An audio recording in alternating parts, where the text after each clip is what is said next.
Sales are falling at McDonald's, the fast food restaurant most of us grew up with. Even rehabbing and adding latte machines hasn't brought in that much new business.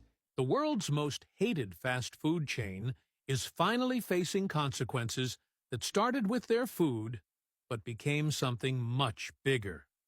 While you were complaining about soggy fries, a much bigger reckoning was building, one that could end their reign forever. But it's not what you think. Remember when McDonald's was the place where broke college students could grab a meal without checking their bank balance twice? Those days are officially dead and buried. The cost of McDonald's fries has skyrocketed by 138% in just 10 years.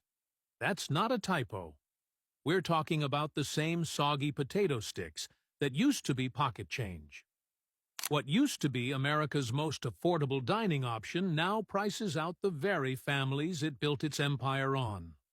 Low- and middle-income households are doing the math and walking away.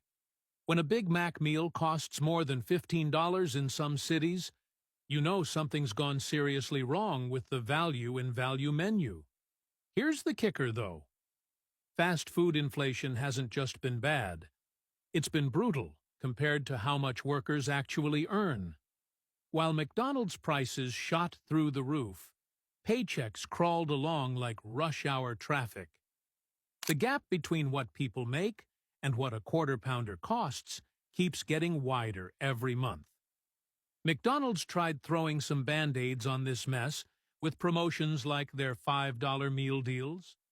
Sounds great on paper, right? Well, even these desperate attempts to win back customers aren't working. People have already made up their minds and started cooking at home or finding cheaper alternatives. The damage was done. The real problem runs deeper than any single promotion can fix. Most Americans simply don't see McDonald's as the affordable option anymore. That golden reputation for cheap, quick meals, gone faster than the ice cream machine breaks down. Parents who used to take their kids there as a weekly treat now calculate whether they can afford it, like they're planning a vacation. McDonald's accidentally priced itself out of its own market. The brand that made its fortune being the everyman's restaurant now feels more like a luxury expense to the families who used to be its biggest fans.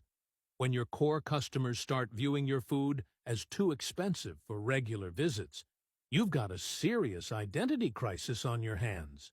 But here's the thing. Even if McDonald's suddenly slashed all their prices tomorrow, they'd still face another massive problem that's been quietly driving customers away for years. But pricing alone doesn't tell the whole story. McDonald's has another problem that hits even deeper than your wallet. Remember when McDonald's burgers actually tasted like something? When you could bite into a Big Mac and feel like you were getting real beef, not something that came out of a factory assembly line? Those days are basically over.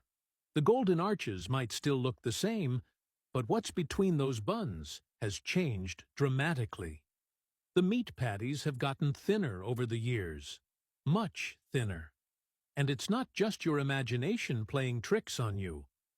McDonald's quietly reformulated their recipes, adding more fillers and binding agents to stretch the beef further. What used to be a quarter pound of actual meat now feels more like cardboard with seasoning sprinkled on top. Then there's the ingredient list that reads like a chemistry textbook. Remember when food had 5 ingredients you could pronounce? McDonald's current menu items contain preservatives with names that would make your high school science teacher proud. Sodium phosphate, calcium propionate, ammonium sulfate. These aren't exactly what Grandma used in her kitchen. The fries tell an even sadder story. McDonald's used to cook their fries in beef tallow, which gave them that distinctive taste